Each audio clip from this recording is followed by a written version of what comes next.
Bonjour à tous, comment allez-vous aujourd'hui? Alors, on va continuer notre petit déballage du Père Noël. On a déjà vu tout ce qui était waterblock, on a vu tout ce qui était radiateur, tube, ventilateur, etc. Les outils. La commande a été passée d'ailleurs pour le tubing. On va voir, peut-être une petite surprise là-dessus. Vous allez voir. Là, on va s'intéresser à qu'est-ce qu'on va mettre dans la machine pour de vrai. On va mettre une carte mère. Ça, c'est sûr. Oui, Asus a décidé de faire des boîtes de plus en plus grosses. C'est un truc de folie. Je crois que s'ils pouvaient mettre encore plus de petits logos comme ça, ils en foutraient sur toute la boîte à mon avis. J'aimais bien les anciennes boîtes, des X99 par exemple. Mais par contre, à l'ouverture, c'est quand même plutôt classe. J'avoue. Ils en font des gros bébés, mais bon voilà. Alors, une carte mère. Pourquoi celle-là?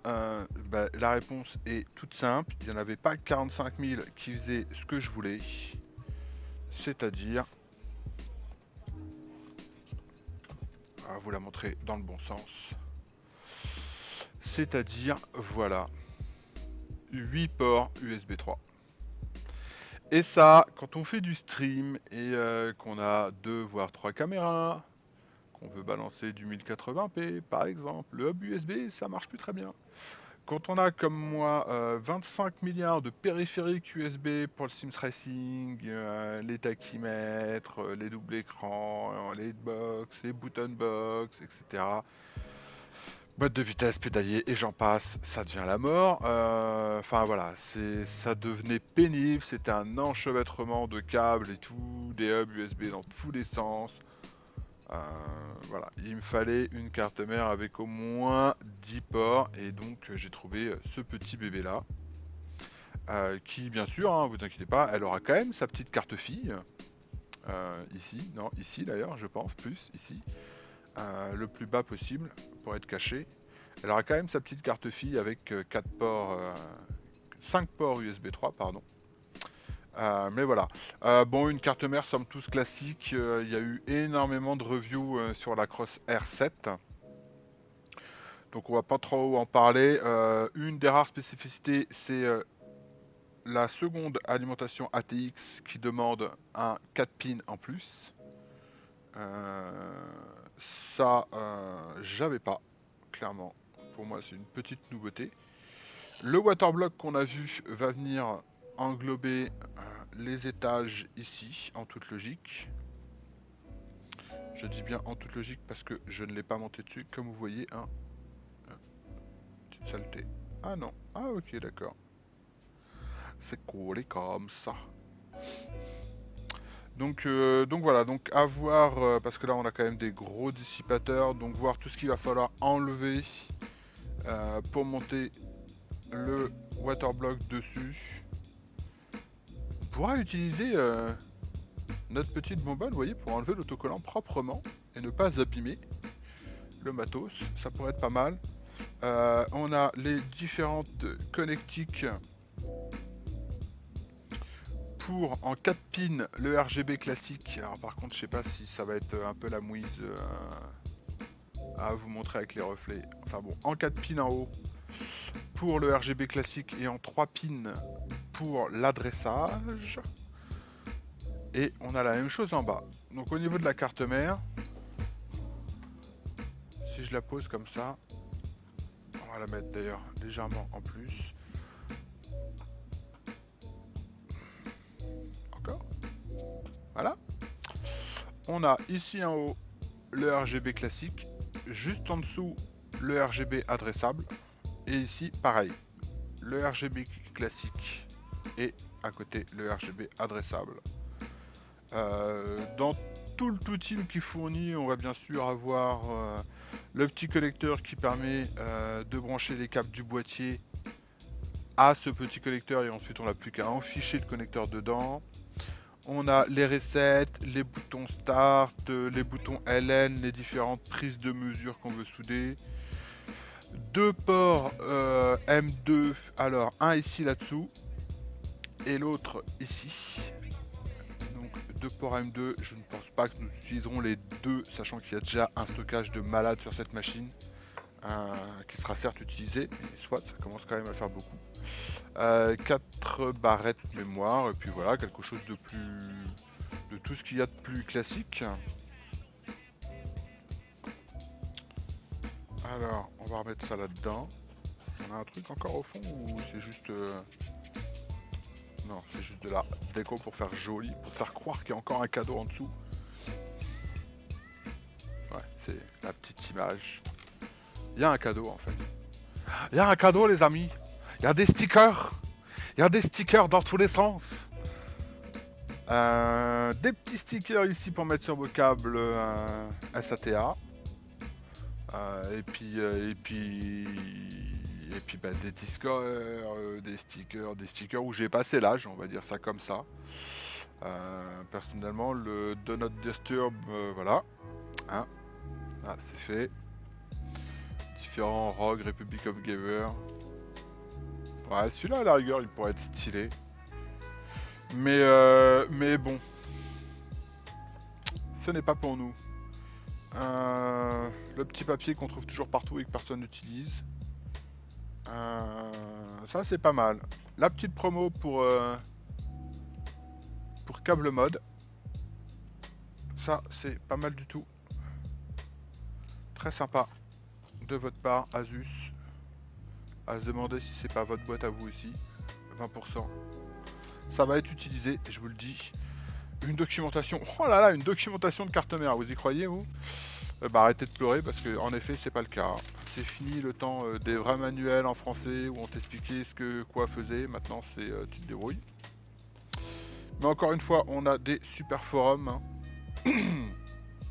On peut pas dire le contraire. Un petit papard, petit paplard, un petit CD. Ah non, un DVD d'installation, excusez-moi, on est passé en 2018. Un sous-vert. Un sous-vert, Republic of Gamer. C'est sûr qu'à la maison, tu vois, un sous-vert, ça claque. Là, juste, tu te dis, t'es au top. T'es au top. Gandalf, il vous a menti. Il y a un user guide. Bon, en une seule langue, hein, en anglais. Mais au moins, il a le mérite d'être là. Là-dessus, non, j'avoue. C'est propre. Explication. Non. Non, non, c'est propre. On vous explique comment monter votre carte mère, comment mettre la RAM, le CPU, etc. Le BABA, les différents connecteurs SATA, lesquels sont pris par les M1 en PCI Express, les M2 pardon. Les différents ports USB, de toute façon il y a des détrompeurs partout donc vous risquez pas de vous planter. Les différents connecteurs pour les AIO, pour les fans, etc. Non, c'est propre. Ouais, comment monter un AIO, tout simple, tout bête. Franchement, faut pas avoir peur de passer au water cooling. Ça se fait tout seul. Pareil, hein, pensez bien à mettre la vis en haut. On sait jamais, ça pourrait être difficile. Enfin voilà, une petite dock, non, sympatoche. Hop là, ensuite, un truc vide qui fait semblant. Alors, un pont SLI. J'arrive même pas à voir la génération. Justement, je vous en parlais tout à l'heure. Vas-y, arrête, fais la mise au point dessus. Fais la mise au point dessus. Voilà, pour les différentes LED du boîtier. Donc c'est sur ce petit collecteur là qu'on va brancher le tout team. Ouais, Power LED, Ground, etc. Et ça ira directement sur la carte mère. Ça c'est un truc, c'est juste extrêmement pratique.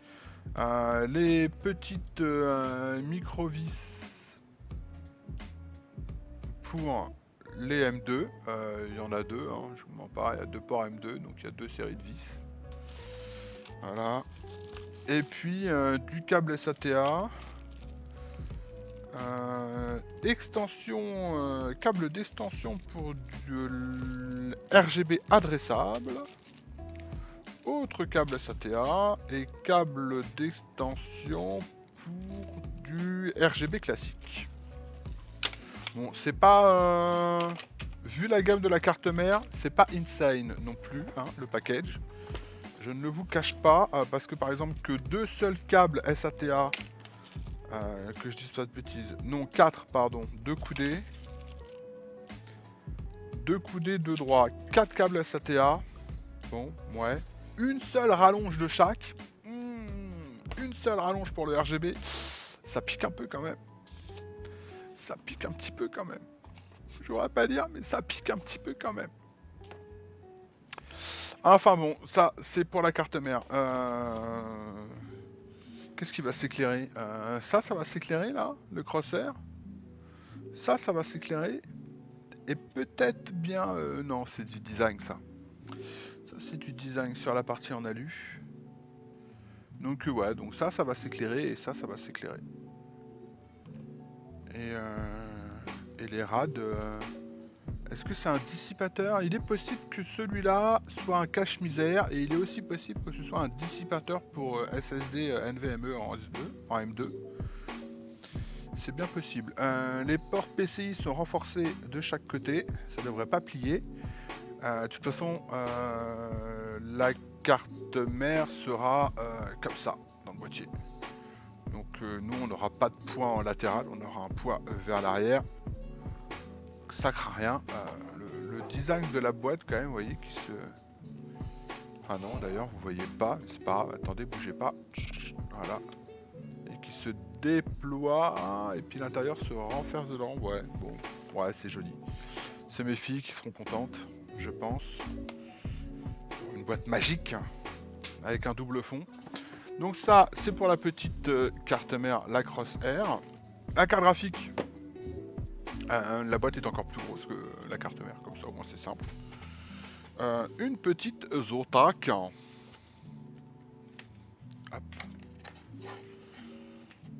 Qui a, oui, celle-là, elle a déjà été déballée, hein, je vous dis tout de suite. Parce que, au vu des retours sur les premières 2080 Ti et leur mémoire, fallait au moins la faire tourner un petit peu pour vérifier qu'elle n'ait pas de problème. Un suremballage très joli qui vous a donné l'illusion d'optique que... hop. Que les ventilateurs bougent. Waouh, c'est trop la classe. Merci Zotac pour ce moment de folie.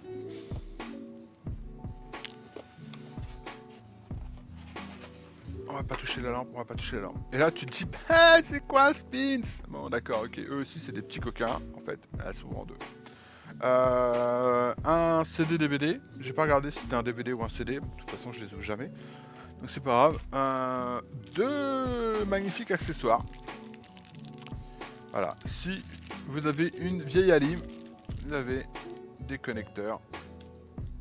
Ah non, même pas, sincèrement j'ai vu le blanc, j'ai cru que ce serait du Molex, mais non, c'est juste des rallonges. Waouh, ok.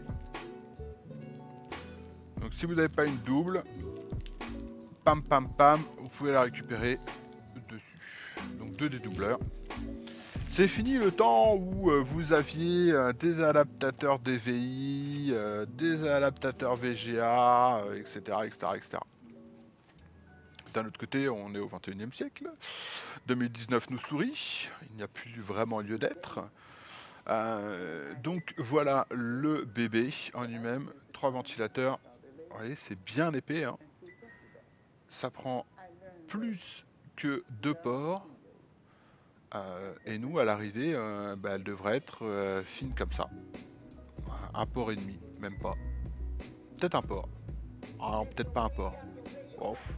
Si, peut-être un port. Si, peut-être un port. Donc voilà. C'est du métal bien épais, la backline. Mais on va quand même la changer, parce qu'on a pris l'autre. Qu'est-ce qu'on a d'autre? Il me semble que c'est toutes les RTX la même chose. C'est-à-dire 3 DisplayPort, un HDMI et un USB. Ouais, c'est l'avenir à ce qui paraît. Bonjour à tous ceux qui ont des écrans avec une entrée USB, vous allez pouvoir le brancher en direct dessus. Nous, ce qui est sûr, c'est que, mis à part l'USB, tout va être utilisé. Hein. Vous voyez tout de suite les 3 écrans en DisplayPort, l'Oculus en HDMI, et puis roule ma poule. Roule ma poule. Il y a des vis dans tous les sens, mais celle-là on ne devrait pas y toucher, c'est juste pour la fixation de la partie en plastique, parce que cette partie-là, c'est du plastique, d'accord. La partie sur laquelle il y a les 3 ventilos, c'est du plastique qui s'éclaire, waouh, c'est du plastique qui s'éclaire les amis, attention ça rigole plus. On va aussi gagner normalement les 3 cm qui font dépasser, hein, parce que nous notre rad il va pas, notre photorblock il va pas aller jusque là. 2 entrées en 8 ports pleins, donc ça va demander de l'énergie, mais pas de problème, on a une alim qui arrive. Bah écoutez, rien à dire de plus, c'est beau, c'est beau. C'est pas non plus, pas la Joconde. Hein. Faut pas déconner. Alors oui, je vous rassure, il y avait du papier bulle dedans, mais si vous avez bien compris l'histoire, j'ai 2 enfants. Les enfants et le papier bulle, voilà. Voilà quoi. Comment dire? Voilà quoi. Faut que ça joue. Donc pour l'instant, en attendant le début du live, on va remettre ça dans sa petite boîte, parce que les enfants et le papier bulle ça joue, les enfants et les boîtes ça joue. Puis les enfants et le matériel informatique qui coûte cher, ça va pas bien ensemble non plus. D'ailleurs, je viens de penser à un truc en le voyant. C'est que toi, dis donc, il te manquera pas ta petite protection pour dire que... Un peu difficile à refermer quand même cette boîte. Hop. Ça.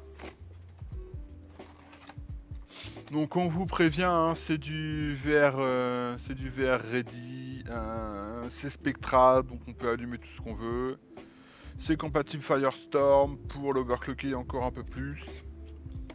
C'est compatible G-Sync, ça fait du DirectX 12, enfin voilà quoi, c'est... Ça fait tout plus, mieux que les autres. Ça, on commence à connaître la chanson en informatique. Après, c'est pas vraiment vrai. Une AMP de chez Zotac. Pour la simple et bonne raison que c'est pour l'instant celle qui monte le plus haut en dessous des 1300 € et qui est livrable immédiatement. À côté de ça, on va avoir un petit SSD en NVMe, un petit 1 Teraoctet de chez Samsung. J'ai pas, j'ai pas été chercher midi à 14h. Un petit Samsung Evo, ça marche ma foi très bien.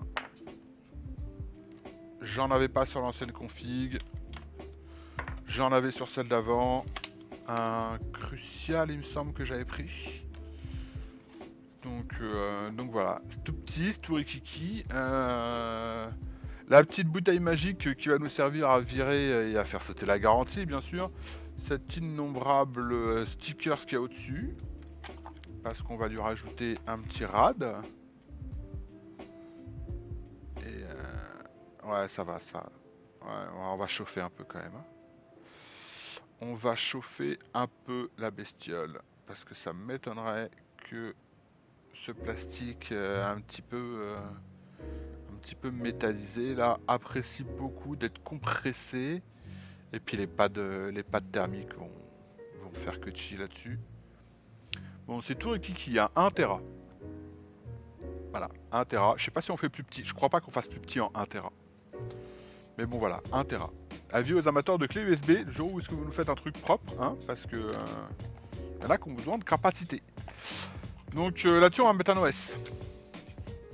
Là-dessus on va mettre un OS. Ça, c'est fait, c'est donné, on a pleuré. À côté de lui, on va lui mettre 2 fois ça. Donc ça, c'est du SSD, tout ce qu'il y a de plus classique. Je vous en montre un parce que le deuxième est utilisé en ce moment. Je vais le récupérer de ma machine. Si ça, c'est trop fin pour vous, bah, vous mettez ça. Voilà. 2 Teraoctets en SSD. Du Crucial M5, tout ce qu'il y a, je sais pas si, ouais, hop là, voilà, 2 Tera en M5.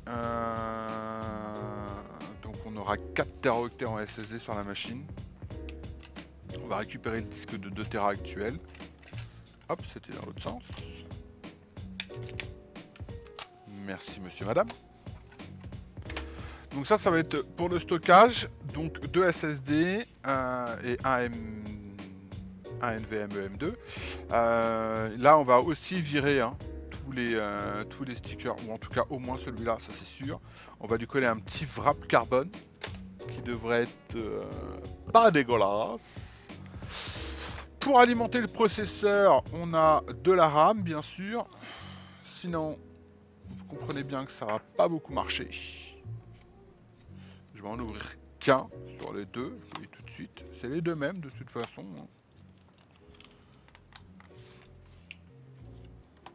Alors, il s'ouvre dans quel sens? Il s'ouvre dans ce sens-là.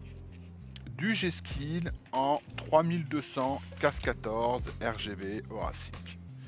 Elles sont quand même bien épaisses, les barrettes mémoire. Ça change des vieux bouts tout verts qu'on avait avant. Alors, on est passé sur des radiateurs bien épais. Avec donc le bandeau de LED qui sera soit visible comme ça, soit visible comme ça sur cette partie là ici, ou de l'autre côté sur cette partie là. Vous voyez, c'est une symétrie opposée. Donc voilà, donc de la CAS 14, 2 x 8, plus 2 x 8, donc 32 Go. Ce qui espérons sera assez, parce qu'on est un peu short avec les 16 actuels, et la deuxième machine elle a bien 32, mais c'est un 5820K qui est dessus, et je voulais pas récupérer sa mémoire. Là aussi, petit sticker métallisé brillant G-Skill qui va rester dans sa boîte pour ne pas venir polluer le boîtier. Si vous aimez les stickers, envoyez-moi MP, je vous les enverrai par la poste. C'est cadeau, ça fait plaisir. Donc voilà, donc 4 petites barrettes, un côté noir, un côté gris. Tiens, j'avais pas fait gaffe. Ah non, c'est la teinte, non pardon. Bah si, un côté noir, un côté gris. Ensuite, on a ça, c'est ouais, ça c'est la misère, ça c'est voilà. Tada! Qui veut des pads? Ouhou, moi je veux un pad, moi je veux un pad. Ça c'est de la pâte thermique. Donc c'est une hop. Voilà, est-ce que j'en monte beaucoup? On peut se permettre d'acheter un gros tube. Donc voilà, de la pâte thermique, tout ce qu'il y a de plus une seringue, tout ce qu'il y a de plus classique. Merci la pub. Oh, non mais franchement, vous prenez pour qui là? On s'en moque? Allez-vous-en, boost. Allez hop, hop, hop. Merci. Ouais, je rêve. Non mais oh. Donc voilà, donc un tube de pâte thermique, une seringue de pâte thermique, tout ce qu'il y a de plus classique. Et plein de pads. Plein de pads. Des centaines de pads. Non, peut-être pas des centaines, mais bon, quand même, quoi. Plein de pads, puisqu'on va en coller, on va en coller un peu partout, sur le GPU, sur la carte mère. Voilà. Donc plein de pads avec la petite protection à enlever délicatement, à découper avant. Alors ouais, un truc avec les pads, découper avant d'enlever la protection. Sinon, bonne chance. Vraiment, bonne chance. Mais on verra ça quand on montera le waterblock sur la carte graphique et sur la carte mère, etc. etc. J'en ai pris un peu plus, mais vu que on va aussi mettre un RAD sur le NVMe, voilà, je pense que ça va pas faire de trop. Ils sont vendus en différentes tailles, 120 par 20 avec une épaisseur de 0,5 ou 120 par 20 avec une épaisseur de 1 mm. Donc ça c'est du 1 mm, ça c'est du 1 mm, voilà, et ça c'est du 0,5. On va essayer de les mettre tous quand même bien rangés. Et ça c'est un petit tube de pâte thermique par rapport au gros, une petite seringue qui a... Parce que l'autre, l'ancienne, voilà. Qui a la particularité d'avoir la toute petite spatule avec elle. Et c'est microscopique. Hein. Bon, ça suffit. Hein. Ça, là, vous faites 2 ou 3 PC là. Après, ça dépend. Non, elle n'est pas enfoncée jusqu'au bout. Non, vous faites pas 3 PC. Pardon. Si elle était pleine enfoncée jusqu'au bout, vous auriez fait 3 PC, mais là non. Mais bon, en tout cas, ça suffit amplement un tube pour faire un GPU et un CPU large. Large. Ça, c'est sûr. Petite doc aussi de la part de Grizzly qui vous explique les différentes variantes. Quand tu veux, monsieur t'a dit. Merci. Les différentes variantes, comment utiliser le matériel. Ne vous inquiétez pas, c'est en anglais aussi, hein. En allemand d'un côté et en anglais de l'autre. Hein. Donc voilà, pour ceux qui n'ont jamais posé de pâte thermique, vous voyez, ils pensent à tout. Alors pour tous ceux qui n'ont jamais posé de pâte thermique et qui ne veulent pas aller sur les bons forums qu'on conseille, ils pensent à tout, il y a la notice dedans. C'est un truc de ouf quand même. Donc ça c'est les 1 mm, ça c'est les 0,5 et ça c'est les 2 tubes de pâte thermique. Hop, on va le poser là. Donc ça c'est pour la pâte thermique. Après on a le côté RGB. Alors le côté RGB, je sais pas encore exactement vers où je vais aller. Ce qui est sûr c'est qu'il me faut du RGB parce que j'ai dans la tête que j'aimerais bien au final, vu que je choisis pas des tubes de couleur ni des tubes qui rayonnent à l'UV, je vais travailler avec le liquide et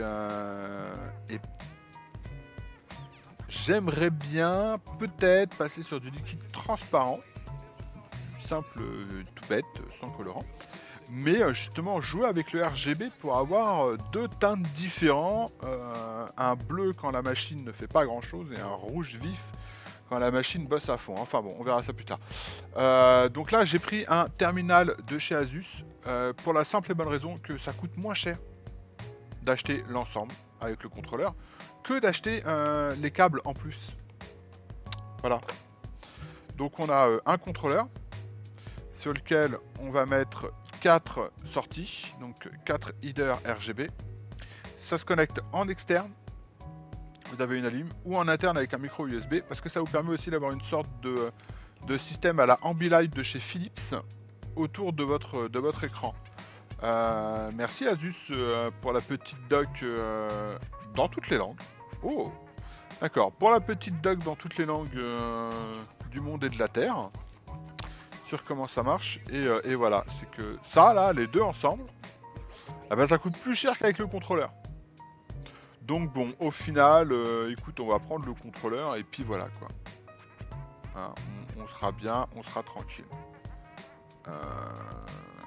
Donc là, on a normalement 2,30 et 1,60, je crois bien. Je crois bien. Fais voir, qu'est-ce que tu me dis sur la boîte? Sur la boîte, tu me dis va te faire. Sur la boîte, tu me dis va te faire. Ok, bah écoute, je irai me faire plus tard.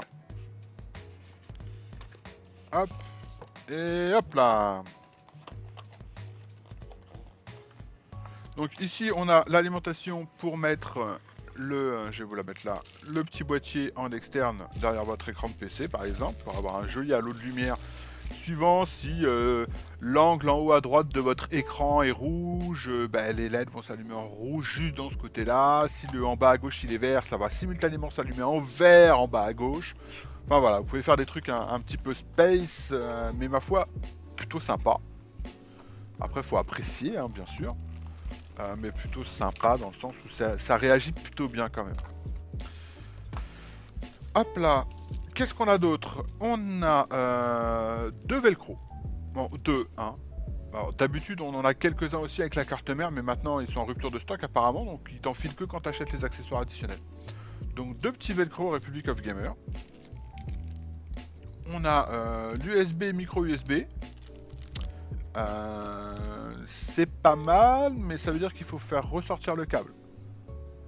Donc si tu le mets en interne dans ta machine, comment dire, voilà quoi, ton câble faut qu'il ressort et qu'il re-rentre, pas cool. Ils auraient pu mettre un espèce de hub pour un connecteur interne, ou je sais pas, enfin pour se débrouiller, mais soit. Une jolie rallonge, encore une rallonge. 2 rallonges.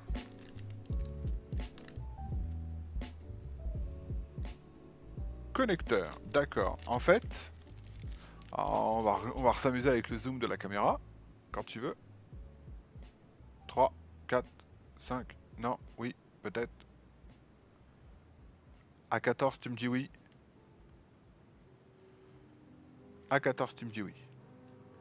Non, tu veux vraiment pas me dire oui. Si, voilà. Donc voilà, d'un côté, on a la connexion à la carte mère, et de l'autre côté, on a la connexion au... Attendez. Bah en fait, celle-là, je suis bête. Ah, tu vas pas recommencer, t'es sérieux là? La connexion, vous voyez, au bandeau de LED. Parce que c'est pas la même connexion en plus. C'est bien, ils ont un peu croisé le truc. Soit, c'est magnifique. Ah, Bibi, il est de mauvaise foi quand même. Donc si tu veux le mettre dans ton PC, t'as une prise Molex. Avec un adaptateur. Ok, j'ai rien dit. Quand tu le mets dans le PC, ça va, c'est propre. Bah encore une rallonge. Mais il y a 8 milliards de rallonges en fait. Mais je suis vraiment... je suis... Soit ça commence par un E, soit ça commence par un B. Je le dirai pas, mais vous pouvez le dire. Parce qu'ils ont aussi justement l'adaptateur pour brancher sur l'USB de la carte mère et le micro USB. Bon, par contre, c'est pas un switch. Donc là, normalement, on devrait pouvoir mettre 2 ports USB. Bon, là, vous en perdez un. Mais au moins, on peut le garder en interne. Voilà, pourquoi pas. Écoutez, moi, j'ai envie de dire pourquoi pas. Hein, au bout d'un moment, pourquoi pas. Donc ça, c'est les rallonges, les adaptateurs pour l'alimentation, en interne ou en externe. En interne, soit via le port micro USB, soit via le port d'alimentation. Et en externe, pareil. Soit avec le câble USB, soit avec l'alimentation externe. Et... Non... Ah ben si, d'accord. Et des pads de 3ème double face pour mettre sur le bandeau. À croire que... alors peut-être que le bandeau était monté. Pas sûr. Il n'est pas vraiment plus épais qu'un câble RGB classique. Hein. Clairement, voilà. On voit bien les... Je me demande d'ailleurs s'il n'y a pas 4 LED. Je me demande si c'est pas du RGBW en fait. Parce qu'on dirait qu'il y en a une 4ème là. Bon, en tout cas, 3 c'est sûr. On voit bien 3 LED. À l'intérieur, ça c'est propre. Il y a les points de coupure aussi. On va pouvoir le couper à certains endroits spécifiques. Il y a les traces de ciseaux là, on dirait. Ouais, c'est ça. Il y a les petites traces. Alors attendez, on va le réouvrir. On le remettra dans sa boîte après, c'est pas grave. Alors, on va le mettre lui là. Voilà. Bouge pas. Hop là, bah alors.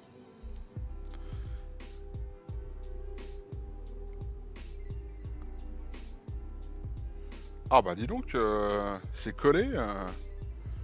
Merci la machine. Hop, voilà. T'as tellement collé que même le câble il est collé entre lui quoi. Donc voilà, ça fait une belle longueur quand même.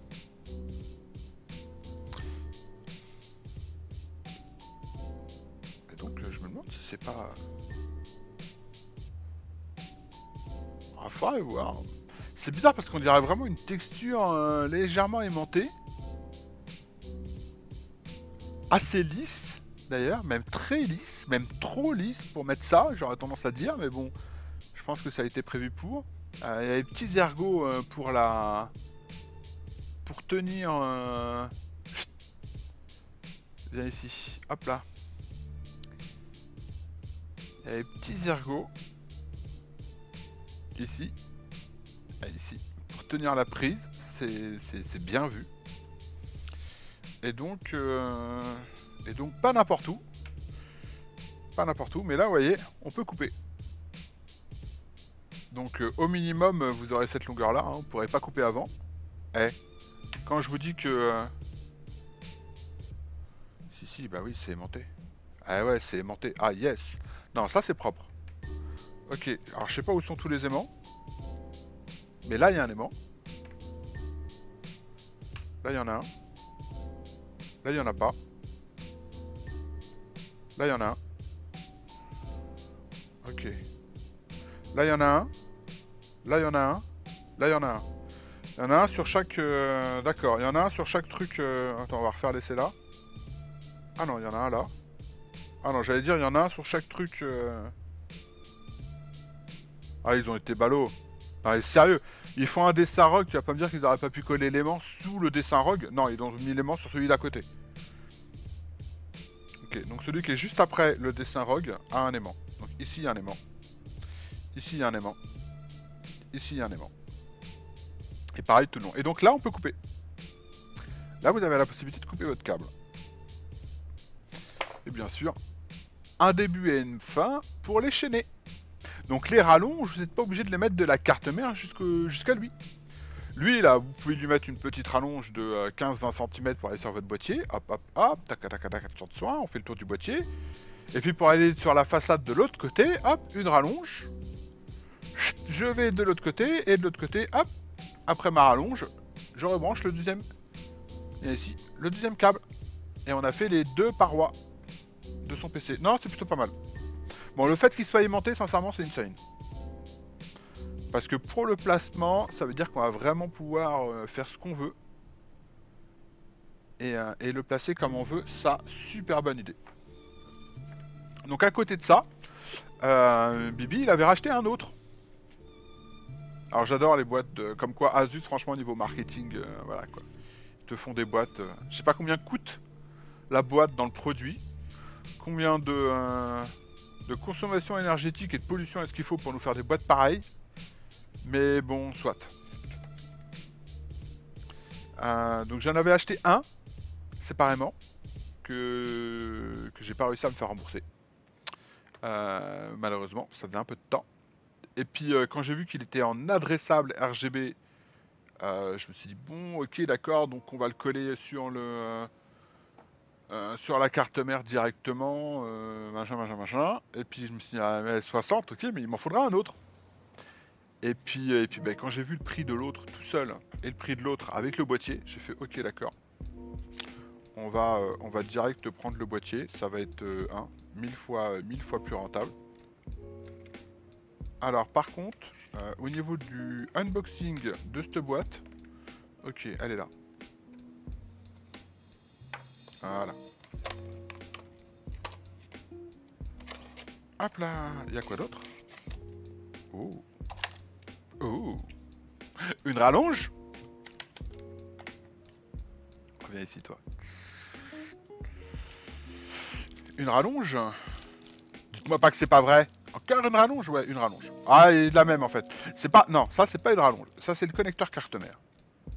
Donc dans l'autre boîte tout à l'heure, on avait une rallonge et un connecteur carte mère pour chacun. Et donc lui... Lui pareil. Lui pareil. Un côté pour aller vers le plus. Et l'autre côté. Bon, c'est les mêmes, hein, donc je suppose qu'ils sont aimantés. Ouais, ils sont aimantés de la même manière. Voilà. Je mens pas, hein. Je fais pas de la magie. C'est pas mal. Ça, c'est pas mal. Donc voilà, donc 2 x 60. Donc 2 grands comme ça, 2,60. Plus 2 petits de 30. Ça, c'est ce qu'il y a dans la boîte avec le contrôleur. Et grosso modo pour le prix de 2,60. À peu près, je crois que c'est à peu près ça. Donc pour le prix de 2,60, vous avez un contrôleur supplémentaire et 2 petites 30. Donc à vous de voir, hein. Surtout que pour les trouver à l'unité, on s'accroche quand même, sévère. Si ça marche bien, il est possible que je recommande un deuxième contrôleur pour récupérer 2 petites 31 de 60, un Wildtype. Mais je sais pas trop encore, on va voir. Sincèrement, au niveau du RGB, ça se trouve, ça va pas me plaire du tout. Je vais finir par mettre un liquide de couleur et puis basta. Mais bon, qui ne tente rien n'a rien. Et puis plus on est fou, plus on rigole. Donc on va faire ça. On va tester le côté RGB, un peu qui coulole comme disent certains, un peu Jackie comme disent d'autres. Un peu purement inutile pour les derniers et juste magnifique pour ceux qui aiment. Donc voilà, on va tester, on va voir ce que ça donne avec tout ça, tout ensemble. Prochaine vidéo sur le boîtier, parce que ce serait bien quand même qu'on voie le boîtier. Et pour ceux qui ont suivi tout et qui se disent bah il est où le processeur? Et ben le processeur il est nulle part. Voilà, ça c'est fait. Le CES arrive à grands pas, hein. Il reste plus que quelques dizaines d'heures pour qu'il soit là. Enfin, je sais pas trop quand est-ce que va être postée la vidéo, donc là je risque peut-être de dire une grosse connerie. Genre en fait il a déjà démarré. Enfin bon voilà, le CES arrive, on va attendre les news de AMD au niveau CPU pour le CES. Je n'avais rien à attendre de Nvidia, d'où la RTX. Par contre pour le processeur, j'ai rien à attendre de Intel au vu des tarifs stratosphériques qu'ils nous font en ce moment. Et je ne pense pas que ça va s'arranger avec la gamme qui est là. Et à mon avis, ils vont rien présenter de fameux au CES. Par contre, AMD, les bruits de couloir disent nouvelle génération, un Zen 2 en 7 mm. Donc on va voir parce que ça m'embêtait d'acheter un CPU si l'autre est en vente rapidement. Voilà, le truc il est là en fait. J'aurais pu le revendre, palata. Mais quand la machine sera finie, je vais en avoir besoin, je vais l'utiliser beaucoup.